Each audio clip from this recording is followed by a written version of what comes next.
కొత్తపల్లి కొత్త రుచులకు స్వాగతం. ఘాటెక్కించే ఆంధ్ర రసం చారు. ఎంతో ప్రాచుర్యం పొందిన వంటకాల్లో ఒకటైన రసాన్ని దక్షిణ భారతదేశంలో రకరకాలుగా చాలా రుచికరంగా చేస్తారు. దేని తయారీ విధానం దానిదే, దేని రుచి దానిదే. ఎక్కువగా రసాన్ని పలుచుగా ఘాటు లేకుండా చేస్తారు.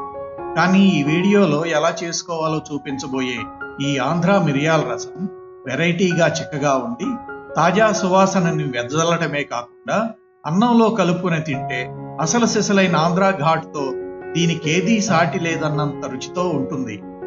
అన్నంలో ఈ మిరియాల రసం కలుపుకొని దానిని వేయించుకున్న అప్పడాలతో గాని, మటన్, చికెన్, పోర్కు కూరల్ని గాని నంచుకుని తింటే మహత్తరంగా ఉండే ఆ రుచే వేరు. మొత్తం అన్నాన్నంతా ఈ రసంతోనే జురుకు తినాలంత బాగుంటుంది.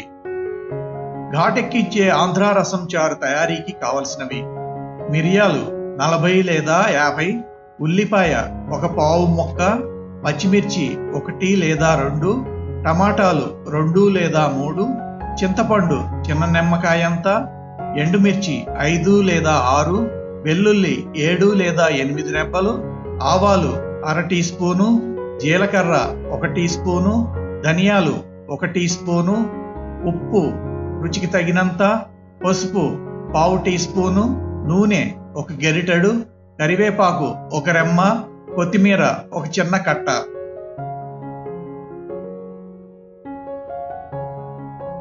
ఘాటెక్కించే ఆంధ్ర రసం చారు తయారీ విధానం: ముందుగా టమాటాని మీడియం సైజు ముక్కలుగా తరుక్కొని తయారుగా ఉంచుకోవాలి.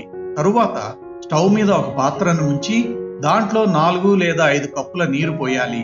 తరువాత ఈ నీటిలో కొద్దిగా ఉప్పు, పసుపు, చిన్న నిమ్మకాయంత చింతపండును వేయాలి.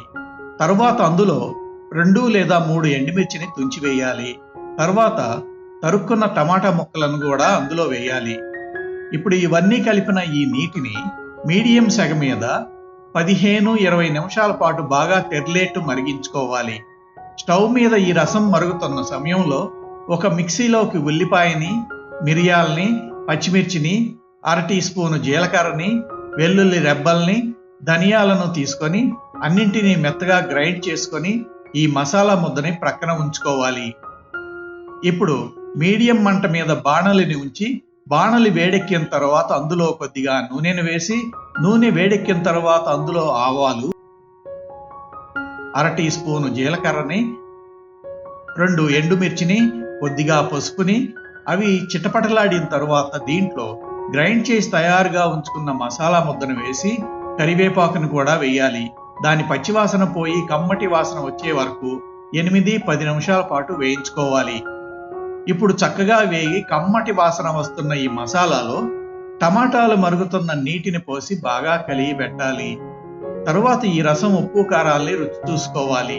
చివరగా కొత్తిమీరను వేసుకొని మరో 5 నిమిషాలు ఉడికించి స్టవ్ని కట్టివేయాలి. అంతే, ఘాటెక్కించే ఆంధ్ర రసం చారు తయారు. ఈ ఘాటెక్కించే ఆంధ్ర రసం చారు తయారీ వీడియోను వీక్షించినందుకు ధన్యవాదాలు.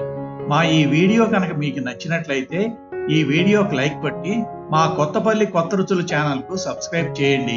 మా వంటకాల లేటెస్ట్ అప్డేట్ల కోసం బెల్ బటన్ని నొక్కండి. అంతేగాక మీ స్నేహితులకు, బంధువులకు మా ఛానల్ లింకును షేర్ చేయండి.